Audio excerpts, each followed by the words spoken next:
Hey, this is Brian from the Relic Scavengers. Getting ready to go out and do a dig here in a couple hours. But thought I'd show you real quick what I got just sitting around. I'm trying to get cleaned up. So here they are.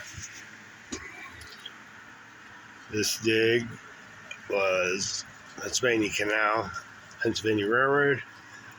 Those are full of smalls, doll heads, etc.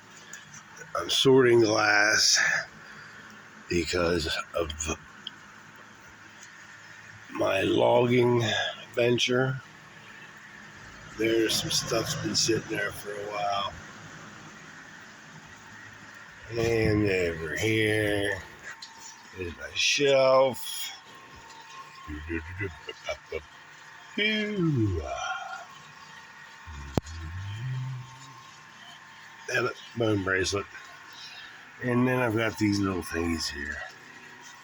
Oh yeah, and guess how many? 24. Yeah. Then there's this thing here, and so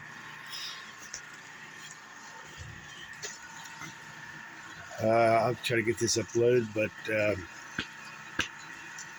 we digging today. Peace.